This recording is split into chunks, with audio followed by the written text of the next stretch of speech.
Hello, welcome to EWG Mercury. I am Billy Plants. I will be your moderator today, and I will let the panel introduce themselves. I'm Ryan McKenna. I'm Angelique Santangelo. I'm Matt Musk. I'm Sergeant Petraka from the West Greenwich Police Department, and I am on long-term assignment working with the school district. And today our topic will be the DUIs.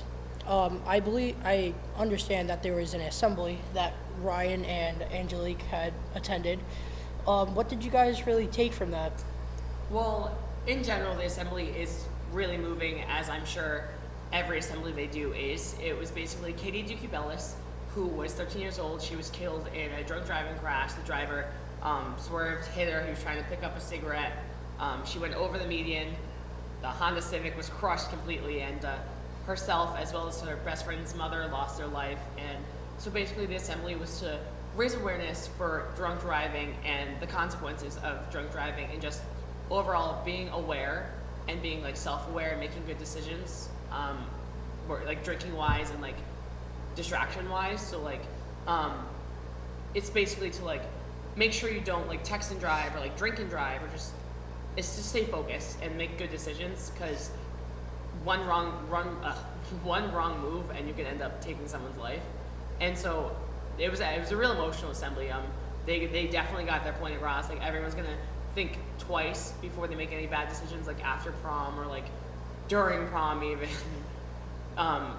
So yeah, it was real thought provoking and emotional, and it's definitely, it'll make people think twice. What did you take from it, Angelique? Well, I know that you can't drive drunk, and like as Ryan said, you can't be distracted when you're driving, because you could take someone's life, and it's very bad. Or you can get a DUI and lose your license for like however many days or years or months.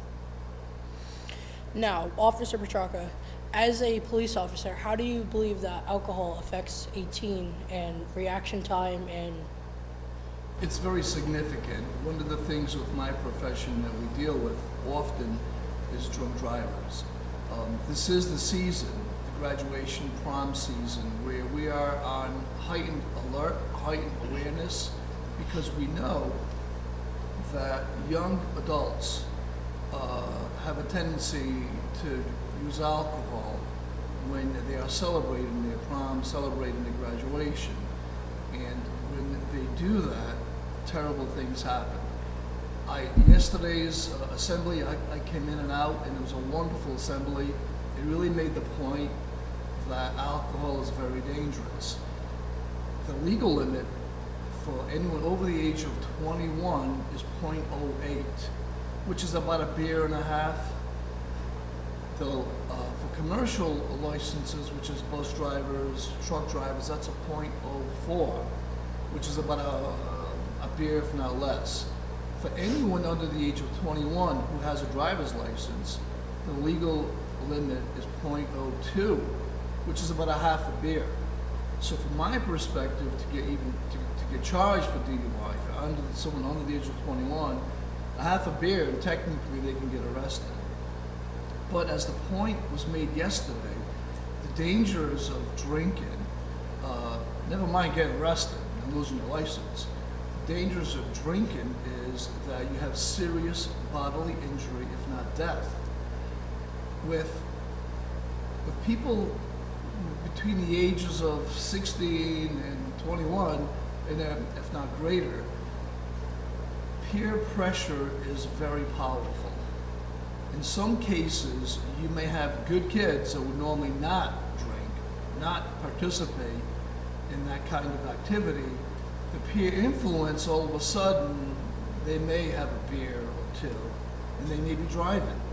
And then all of a sudden, when they have a beer or two, their fine motor skills are affected, their judgment is affected, and again, terrible things happen. Now, as teens, how do you think alcohol could really affect you?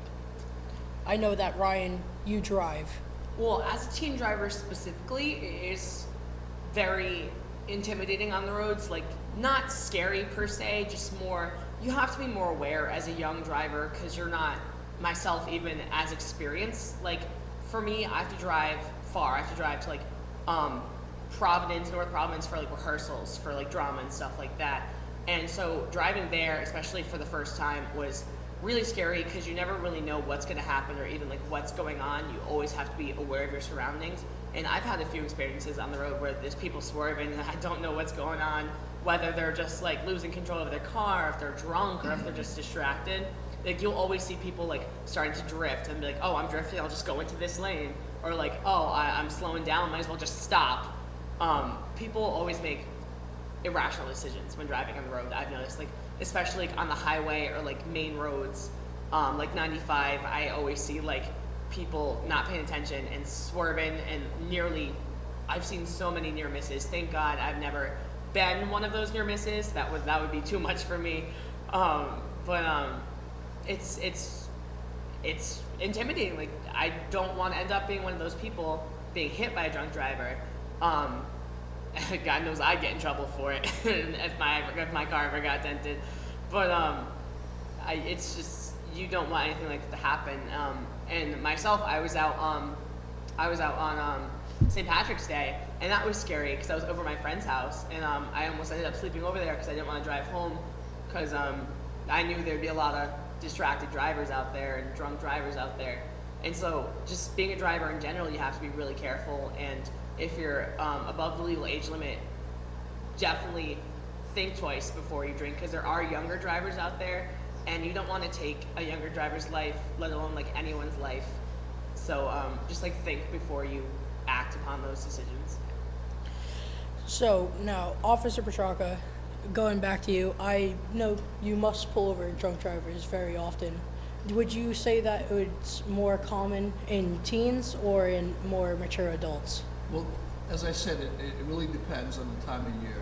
This time of year, we have a lot of teens that we do stop for DUI because, again, this is the season to celebrate. And you can celebrate and have a wonderful time without alcohol. But this is the time where we have a lot of teens that do get stopped, they do get arrested, and they do get charged. So yes, this is the time of year that all police departments are on heightened awareness for young drivers driving while intoxicated. So even if you were to pull someone over while, like, let's say they're not intoxicated just yet, Yep. but open container in the vehicle? Absolutely. The illegal drinking age is 21. So if I pull someone over and they have an alcohol in the car, never mind open or not, and they're under the age of 21, you'll probably get arrested for that because the legal age is 21. Most often people say, oh, well my passenger's 21. Well, if that passenger's your father, possibly. If that passenger is a friend of yours, we may not believe that. We may say to you, well, convince the judge, because you don't have me convinced. So. Okay, I think it's time for a quick break. We will be right back.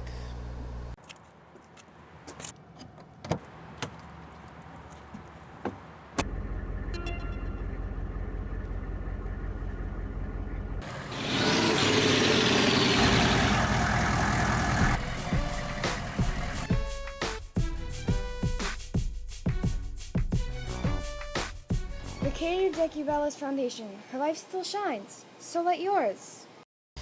Hello and welcome back after that moving and emotional PSAs.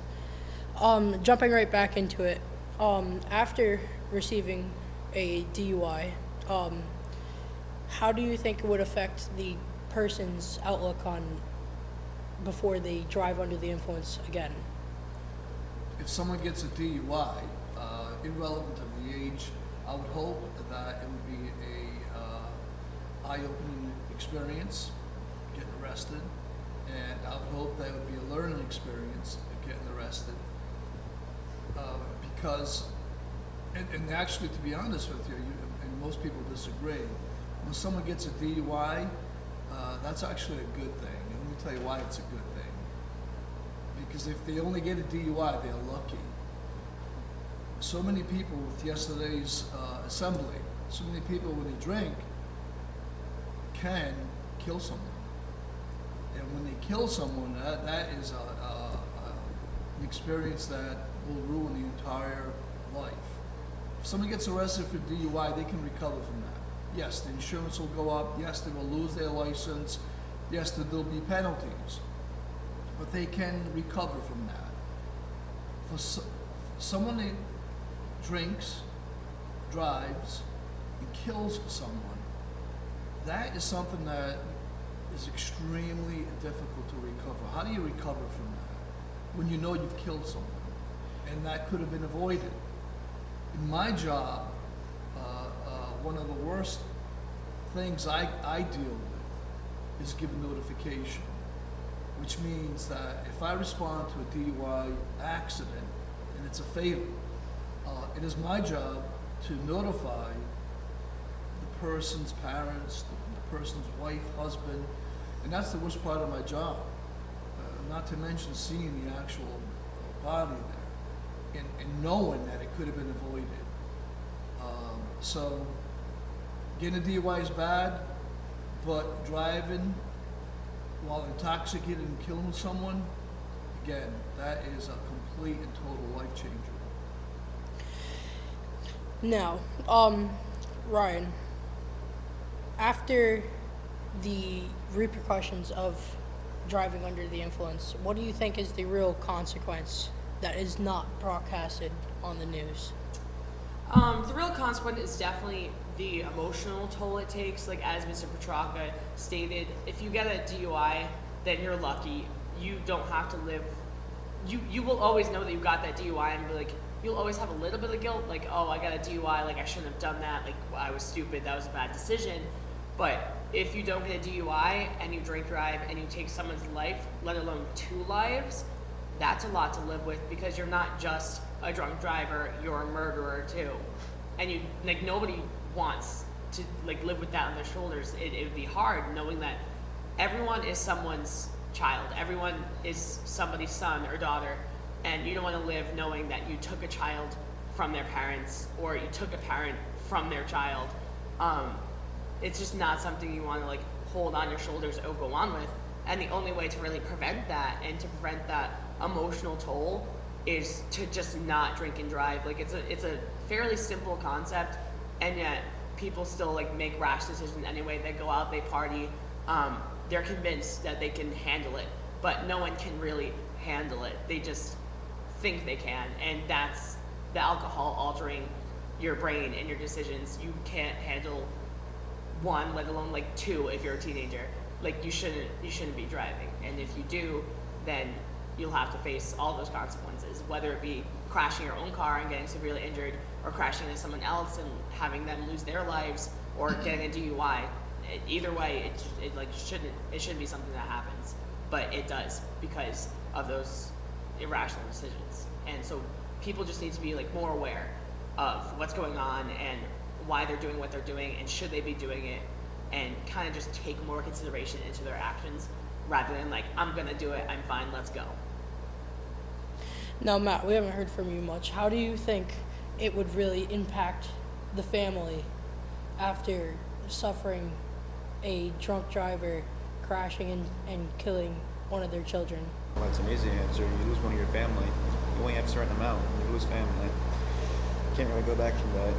Drunk driving is just a terrible thing. It's something that DUIs. I mean, I've had a couple friends who have lost their family to drunk driving and just destroys them, but you gotta help them try to get through it and stuff like that. It's the best you can do. How do you feel about this, Angelique? Well, I kind of feel emotional because I had the same situation. My uncle passed away in 2004 because of drinking and driving, but he was on a motorcycle and he didn't know a bridge was closing or something, and he was speeding and drinking, and so because he was at a bar before, he went riding, and he ended up dying from the impact in the hospital. So he ended up dying from the impact in the hospital. So. Sorry to hear that. I have something to add, Billy, if you don't mind. But loss of life in general is devastating. But when loss of life that shouldn't occur, or it's not it's not time yet, like a young child, that's even more like heart-wrenching. Like a mother outliving their child at the age of 13 years old is beyond devastating. It breaks your heart even. As I saw in the assembly the other day, those parents of Katie Cubelis, they're still living with that pain. They just learn to live with it. It doesn't get easier. It doesn't get harder. You just learn to cope and you learn to deal. And I think that's what it is with any family with drunk drivers. It's really, really hard at first, but the family grows stronger and they have to learn to deal with those feelings and those emotions and the thoughts that go through their heads that they can't bring the person back, and it's not their fault. It's not any of their faults. It's the drunk driver's fault, and that ties in with the making the decisions.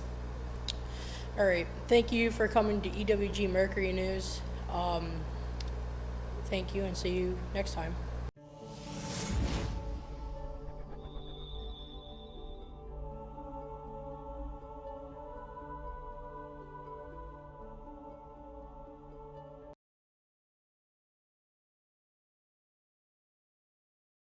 The assembly yesterday, as the Exeter West Greenwich High School watch for the junior and senior class, was really impacting on all of us. It was just moving assembly to be a part of. There was people that were in the crowd crying, to other people getting teary-eyed, to many more emotions that were being shown. It's just a touching assembly that there's nothing you could. I don't know how to explain it, because that's like, it's a weird piece to go about. It was very touching though, and all our prayers go out to you guys no matter what, and I'm sorry for your loss. And I just want to say that the assembly impacted me very much as a senior who's graduating soon, going out into a very crazy world full of a lot of madness.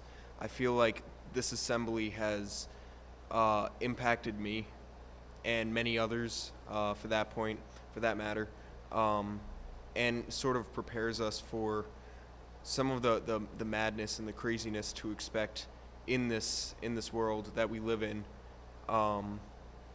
And I just want to say that the assembly did hit me hard, and I am very sorry for your loss.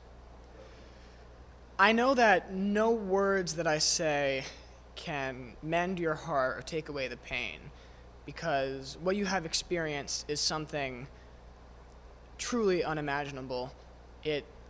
I can't even begin to imagine how you feel, but I would like to let you know from the bottom of my heart just how sorry I am. It has taught me a lot, given me a lot to think about, and I'm sending nothing but love and positive vibes to your whole family. The story of Katie is one that is definitely going to live on for a long time, not only because of the assemblies and the stories and the raising of awareness, but because of the emotional toll it has on everybody. It's such an Katie was inspirational in general, but it's such an important story to know and to tell and to raise awareness. And with the bracelets and the bumper stickers, I have my bracelet on. I haven't taken it off since the assembly. It's just so important. And what you guys are doing is just truly admirable and inspirational. And it's just, there's a whole lot of support from me and everyone else at the assembly. And we all stand with you. So we had a assembly for Katie DeCubelis, who died at 13 years old from a drunk driver, and this is a very big impact on all of us, because I won't deny that I got teary-eyed at a lot of the parts, and just seeing these people cry is just hard to watch, and it's very sad. And so people who drink and drive should think about what they're doing and stop. I just want to thank you guys for coming out and sharing your story with all of us. I think it impacted a lot of people. You really got the message out there that drunk driving is bad.